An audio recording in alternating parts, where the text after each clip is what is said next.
নমস্কার। গল্প পাঠের আসর সেরা গল্প চ্যানেলে আপনাদের স্বাগত।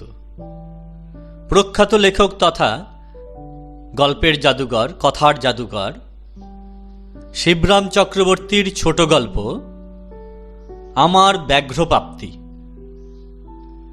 একবার আমাকে বাঘে পেয়েছিল একেবারে। আমার আত্মকাহিনী আরম্ভ হয়। এতক্ষণ আমাদের চারিয়ারি আড্ডায় আর সকলের শিকারী কাহিনী চলছিল। জন্তু জানোয়ারের সঙ্গে যে যার ব্যক্তিগত অভিজ্ঞতা ব্যক্ত করছিলেন। আমার পালা এলো অবশেষে। অবশ্যই সবার আগে শুরু করেছিলেন এক ভাল্লুক মার। তার গল্পটা সত্যিই ভারী রোমাঞ্চকর। ভাল্লুকটা তার বাঁ হাতখানা গালে পুরে চিবোচ্ছিল, কিন্তু তাতে তিনি একটুও না বিচলিত হয়ে এক ছুরির গায়ে ভাল্লুকটাকে সাবার করলেন, ডান হাত দিয়ে তাকে হাতিয়ে। আমি আর চোখে তার বাঁ হাতের দিকে তাকালাম। সেটা যে কখনো কোনো ভাল্লুক মন দিয়ে মুখস্থ করেছিল তার কোনো চিহ্ন নেই সেখানে। না থাক, আমার মনের বিস্ময় দমন করে আমি জিজ্ঞেস করি, ভাল্লুক কি আপনার কানে কানে কিছু বলেছিল? না। ভাল্লুক আবার কি বলবে? তিনি অবাক হন।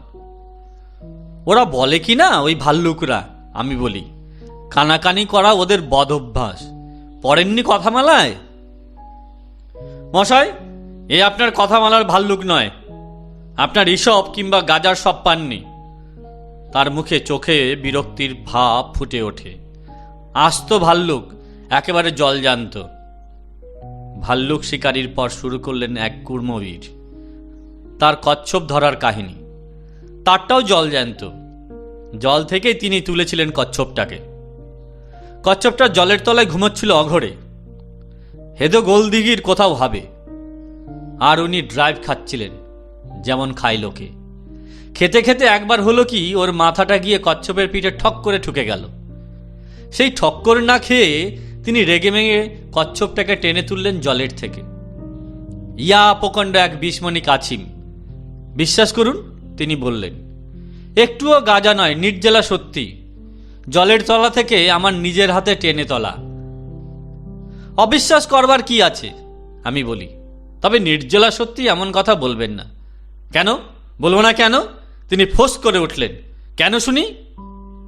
আগে নির্জলা কি করে হয়? জল তো লেগেই ছিল কচ্ছপটার গায়ে। আমি সবিনয়ে জানাই, গা কিংবা খোল যাই বলুন, সেই কচ্ছপের। আমি আরও খোলসা করি। তারপর আরম্ভ করলেন এক মৎস্য অবতার, তার মাছ ধরার গল্প। মাছ ধরাটা শিকারের পর্যায়ে পড়ে কিনা তা সত্যি, কিন্তু আমাদের আড্ডাটা 5 জনের, আর তিনিও তার একজন। তিনিই বা বাদ যাবেন কেন? কিন্তু মাছ বলে তার কাহিনী কিছু ছোটখাটো নয়। আইসা পেল্লায় পেল্লায় সব মাছ তিনি ধরেছেন, সামান্য ছিপে আর নামমাত্র পুকুরে, যা কিনা ধর্তব্যের বাইরে। তার কাছে তিমি মাছ কোথায় লাগে? তুমি যে তিমিরে, তুমি সেই তিমিরে। আমি বলি, আপন মনেই বলি, আপনাকেই। মাছরা যতই তার চার খেতে লাগলো, তার শোনাবার চার বাড়তে লাগলো ততই। তার কি, তিনি তো মাছ ধরতে লাগলেন আর ধরে খেতে লাগলেন আকচার। কেবল তার মাছের কাঁটাগুলো আমাদের গলায় খচখচ করতে লাগলো। তার ফিনিশ হলে আমরা বাঁচলাম। কিন্তু হাঁপ ছাড়তে না ছাড়তেই শুরু হলো এক গন্ডার বাজের। মারিত গন্ডার কথাই বলে থাকে। তিনি এক গন্ডার দিয়েই শুরু করে গন্ডারটাকেই নয়, আমাদেরও মারলেন। তাকে বাদ দিয়ে আমরাও এক গন্ডার কম ছিলাম না। এক গন্ডারের টেক্কায় একটি ফুৎকারে তা আমাদের 4 জনকেই যেন তিনি উড়িয়ে দিলেন। 4 জনের পর আমার শিকারের পালা এলো শেষে। নাচার হয়ে আরম্ভ করতে হলো আমায়। হ্যাঁ, শিকারের দুর্ঘটনা আমার জীবনেও যে না ঘটেছে তা নয়, আমাকেও একবার বাধ্য হয়ে। আমার স্বীকারোক্তি শুরু করি। মাছ না মাছি? মৎস্য কুশলী প্রশ্ন করেন। আমি অস্বীকার করি। মাছ? না না, মাছ না, মাছিও নয়। মশা, মাছি, ছারপোকা কেউ কখন ধরতে পারে? ওরা নিজে গুণে ধরা না দিলে। তবে কি কোন আরশোলা টারশোলাই হবে বোধ হয়। আরশোলা? বাবা, আরশোলারকেই ধারে কাছে কে ঘাসে? বলতেই আমি ভয়ে কাঁপি। না, আরশোলার ত্রিসীমানায় আমি নেই মশাই। তারা ফরফর করলেই আমি সফরে বেরিয়ে পড়ি। দিল্লি কি আগ্রা দূরে যাই নে, যেতেও পারি না। তবে হ্যাঁ, বালিগঞ্জ কি বেহালায় চলে যায়। তাদের বাড়াবাড়ি থামলে, ঠান্ডা হলে বাড়ি ফিরি তারপর। তাহলে আপনি কি শিকার করেছিলেন শুনি? হাসতে থাকে সবাই। এমন কিচ্ছু না, একটা বাঘ, আমি জানাই। তাও সত্যি বলতে আমি তাকে বাগাতে যাইনি, চাইও নি। বাঘটাই আমাকে বাধ্য হয়েই আমাকে কিনা আমার দিকে একটু ব্যগ্রতা না থাকলেও শুধু কেবল ও তরফের ব্যগ্রতার জন্যই আমাকে ওর খপ্পরে পড়তে হয়েছিল। এমন অবস্থায় পড়তে হলো আমায় যে তখন আর তাকে স্বীকার না করে আমায় উপায় নেই। আরম্ভ করি আমার বাগাম্বর। তখন আমি এক খবরের কাগজের আপিসে কাজ করতাম, নিজস্ব সংবাদদাতার কাজ। কাজ এমন কিছু শক্ত না। সংবাদের বেশিরভাগই গাজায় দম দিয়ে মনুষ্যকে দেখে লেখা। এই যেমন অমুক শহরে মাঝ বৃষ্টি হয়েছে, অমুক গ্রামে এক খুরওয়ালার চার পেয়ে মানুষ জন্মেছে। স্বভাবতই নাপিত নয়। কোনো গহন পাহাড়ে অতিকায় মানুষ দেখা গেল, মনে হয় মহাভারতের আমলের কেউ হবে, হিড়িম্বা ঘটোৎকচ বংশীয়। কিংবা একটা পাঁঠার 5টা ঠ্যাং বেরিয়েছে, অথবা গরুর পেটে মানুষের বাচ্চা। মানুষের মধ্যে যেসব গরু দেখা যায় তার প্রতিশোধ স্পৃহাতেই হয়তোবা দেখা দিয়েছে কোথাও। এই ধরনের যত মুখরোচক খবর আমাদের স্টাফ রিপোর্টারের প্রদত্ত সংবাদ, বাংলা কাগজে যা সব বেরোয় সেই ধারার আর কি। আজগুবি খবরের অবাক জলপান। আসল কথায় আসুন না, তারা লাগালো ভাল্লুকমার। আসছি তো। সেই সময় গুয়াহাটির এক পত্রদাতা বাঘের উৎপাতের কথা লিখেছিলেন সম্পাদককে। তাই না পরে তিনি আমায় ডাকলেন, বললেন, যাও তো হে, গুয়াহাটি গিয়ে বাঘের বিষয়ে পুঙ্খানুপুঙ্খ সব জেনে এসো তো। নতুন কিছু খবর দিতে পারলে এখন কাগজের কাটতি হবে খুব। গেলাম আমি, কাগজ পেন্সিল আর প্রাণ হাতে করে। চাকরি করি, না গিয়ে উপায় কি? সেখানে গিয়ে বাঘের কীর্তিকলাপ যা কানে এলো তা অদ্ভুত। বাঘটার জ্বালায় কেউ নাকি গরু বাছুর নিয়ে ঘর করতে পারছে না। শহরতলিতেই তার হামলা বেশি, তবে ঝামেলা কোথাও কম নয়। মাঝে মাঝে শহরের এলাকাতেও সে টহল দিতে আসে, হাওয়া খেতে আসে বলাই বাহুল্য। কিন্তু হাওয়া ছাড়া অন্যান্য খাবারও তার তেমন অরুচি নেই, দেখাও যায়। একবার এসে মনোহারি দোকানে সব কিছু সে ফাঁক করে গেছে। সাবান, পাউডার, স্নো ক্রিম, লুডোর খেলার সরঞ্জাম কিচ্ছু বাকি রাখিনি। এমনকি তার শখের হারমোনিয়ামটাও নিয়ে গেছে। আরেকবার বাঘটা একটা গ্রামোফোনের দোকানে ফাঁক করল।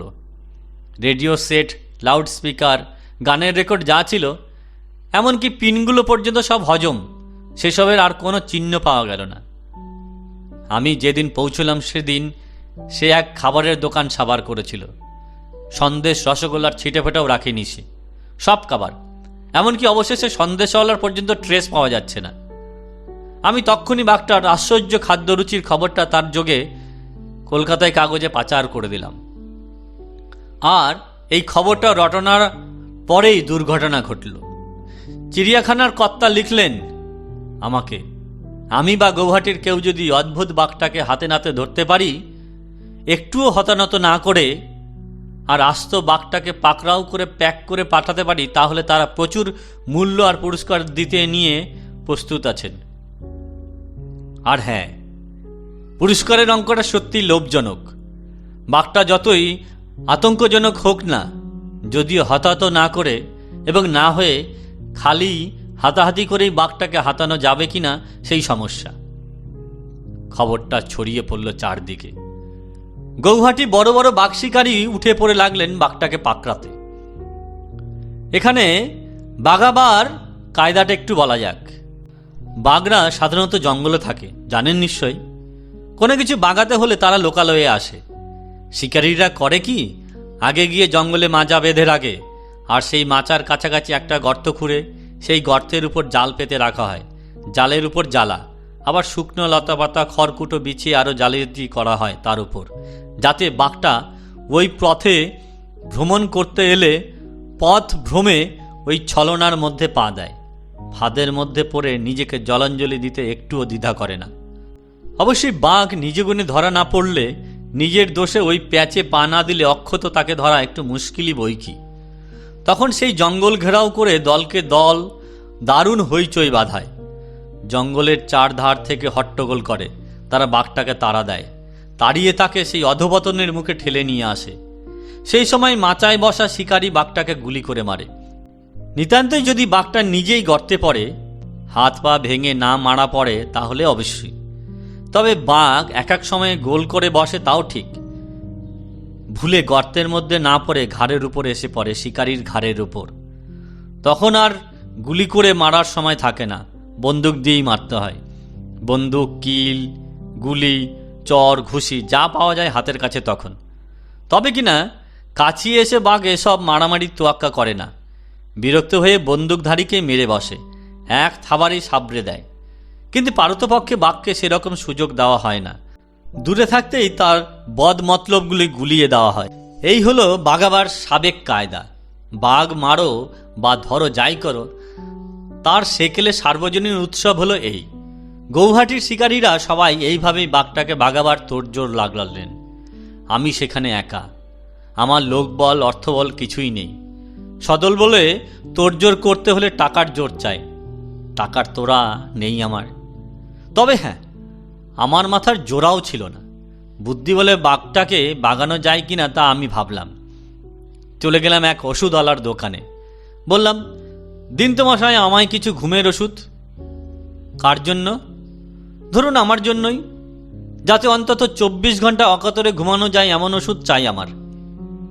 বাঘের জন্য চাই সেটা আমি আর বেফাস করতে চাইলাম না, কিন্তু কি জানি যদি লোকে জানাজানি হয় সমস্ত প্ল্যানটাই আমার ভেস্তে যায়। তারপর গুজব যদি একবার রটে যায় হয়তো সে বাঘের কানে উঠতে পারে, বাঘটার টের পেয়ে হুঁশিয়ার হয়ে যায় যদি। তাছাড়া আমাকে কাজ সারতে হবে সবার আগে, সবচেয়ে চটপট আর সকলের অজান্তে। দেরি করলে পাছে আর কেউ স্বীকার করে ফেললে বা বাঘটা কোনো কারণে কিংবা মনের দুঃখে নিজেই আত্মহত্যা করে বসে, তাহলে এমন দাওয়াটা ফসকে যাবে, সেই ভয়টাও ছিল। ওষুধটা হাতে পেয়ে আমি তারপর শুধলাম, একজন মানুষকে বেমালুম হজম করতে একটা বাঘের কতক্ষণ সময় লাগে বলতে পারেন? ঘণ্টাখানেক? হ্যাঁ, ঘণ্টাখানেকই তো লাগবেই। আর 20 জন মানুষ? 20 জন? তা 10-20টা মানুষ হজম করতে অন্তত ঘণ্টা 3 লাগা উচিত। অবশ্য যদি তার পেটে আটে তবেই, জানালেন ডাক্তারবাবু। তবে কিনা এত খেলে হয়তো তার একটু বদহজম হতে পারে, চোয়া ঢেকুর উঠতে পারে 1-8টা। তাহলে 20 × 3 × 8, মনে মনে আমি হিসেব করি, হলো 480। একটা বাঘের হজম শক্তি ইজ ইকুয়াল টু 480টা মানুষ। তার মানে 480 জনার হজম শক্তি, আর হজম শক্তি ইজ ইকুয়াল টু ঘুমাবার ক্ষমতা। মনে মনে আমি অনেক কষাকষি করে বলি, আমাকে এই রকম 480টা পুড়িয়া দিন তো। এই নিন ওষুধের টাকা, পুড়িয়ার বদলে আপনি একটা বড় প্যাকেটও পুড়ে দিতে পারেন। ডাক্তারবাবু ওষুধটা আমার হাতে দিয়ে বললেন, আপনি এর সবটা খেতে চান এখন? আমার আপত্তি নেই, তবে আপনাকে বলে দেওয়া উচিত যে এ খেলে যে প্রগাঢ় ঘুম হবে তা ভাঙাবার ওষুধ আমাদের দাওয়াইখানায় নেই। আপনার কোনো উইল টুইল করবার থাকলে খাবার আগেই তা সেরে রাখবেন, এই অনুরোধ। ওষুধ নিয়ে চলে গেলাম আমি মাংসের দোকানে। সেখানে একটা আস্ত পাঁঠা কিনে তার পেটের মধ্যে ঘুমের ওষুধের সবটা সেদিয়ে দিলাম। তারপরে পাঁঠাটাকে নিয়ে জঙ্গল আর শহরতলির সঙ্গমস্থলে গেলাম। নদীর ধারে জলখাবার জায়গায় রেখে দিয়ে এলাম পাঁঠাটাকে। জল খেতে এসে জলখাবার পেলে বাঘটা কি আবার না খাবে? ভোর না হতেই সঙ্গমস্থলে গেছি, বাঘাটার জলযোগের জায়গায় গিয়ে দেখি অপূর্ব দৃশ্য। ছাগলটার খালি হাড় কখানাই পড়ে আছে, আর তার পাশে লম্বা হয়ে শুয়ে রয়েছেন আমাদের বাঘা মক্কেল, গভীর নিদ্রায় নিমগ্ন। ইস, কি ঘুম! রাস্তায় কোনো পাহাড়ওয়ালা কি পরীক্ষার্থী কোনো ছাত্রকে এমন ঘুম ঘুমোতে দেখিনি। বাঘটার আমি গায়ে হাত দিলাম, ল্যাজ ধরে টানলাম একবার, একেবারে নিশার। খাবার নখগুলো গুনলাম, কোনো সাড়া নেই। তার গোপ চুমড়ে দিলাম, পিঠে হাত বুলোলাম, পেটে খোঁচা মারলাম, তবুও উচ্চবাক্য নেই কোনো। অবশেষে সাহস করে তার গলা টিপলাম, আদর করলাম একটু, কিন্তু তার গালে আমার টিপসই দিতেও বাঘটা নড়ল না একটুও। আরও একটু আদর দেখাবো কিনা ভাবছি, আদরের আরও একটু এগোবো মনে করেছি, এমন সময়ে বাঘটা একটা হাই তুলল। তারপর চোখ খুলল আস্তে আস্তে। হাই তুলতেই আমি একটা হাই জাম্প দিয়েছিলাম 5 হাত পেছনে। চোখ খুলতেই আমি ভো দৌড়। অনেক দূর গিয়ে দেখি উঠে আলস্যি ছাড়ছে, আড়মোড়া ভাঙছে, গা হাত পা খেলিয়ে নিচ্ছে একটু। ডন বৈঠক হয়তো সেটা, ওই রকমের কিছু একটা হতে পারে। কি যে তা শুধু ব্যায়ামবীরেরাই বলতে পারেন। তারপর ডন বৈঠক ভেজে বাঘটা চারধারে টাকালো। তখন আমি বহুত দূরে গিয়ে পড়েছি, কিন্তু গেলে কি হবে? বাঘটা আমার তাক পেল ঠিক, আর আমিও তাকিয়ে দেখলাম তার চাহনি। অত দূর থেকেও দেখতে পেলাম আকাশের বিদ্যুৎ ঝলক যেমন দেখা যায়, অনেক দূর থেকেও সেই দৃষ্টি, সেই কটাক্ষ ভুলবার নয়। বাঘটা গুড়ি গুড়ি এগোতে লাগলো আমার দিকে। আমারও দৌড় বেড়ে গেল আরও আরও। গুড়ি গুড়ির থেকে ক্রমে তুড়ি লাভ বাঘটার। আর আমি প্রতি মুহূর্তের তখন হাতুড়ির ঘা টের পাচ্ছি আমার বুকে। বাঘটাও আসছে, আমিও ছুটছি বাজবার আশায়, ছুটছি প্রাণপণ। বলতে বলতে আমি থামলাম, দম নিতেই হলো একটু। তারপর আড্ডার 4 জনের ত্রহস প্রশ্ন। বাঘের সম্মুখে পড়ে বিকল অবস্থায় আমি যাই, কিন্তু তাদের মার্জনা নেই। তারা দম দিতে ছাড়ছেন না। ছুটতে ছুটতে আমি এসে পড়েছি এক খাদের সামনে। অতল গভীর খাদ, তার মধ্যে পড়লে আর রক্ষে নেই। 7 তলার ছাদ থেকে পড়লে যা তা হয়, একদম ছাতু। পেছনে বাঘ, সামনে খাদ, কোথায় পালায়, কোন দিকে যায়? দারুণ সমস্যা। এধারে খাদ, ওধারে বাঘ, ওধারে আমি খাদ্য, আর এধারে আমি বরবাদ। কি করি কি যে করি? ভাবতে ভাবতে বাঘটা আমার ঘাড়ের উপর এসে পড়ল। হ্যাঁ বলে আমি হাঁপ ছাড়লাম। এতক্ষণ ছোটাছুটির পর কাহিল হয়ে পড়েছিলাম। তারপর কি হলো? কি আবার হবে?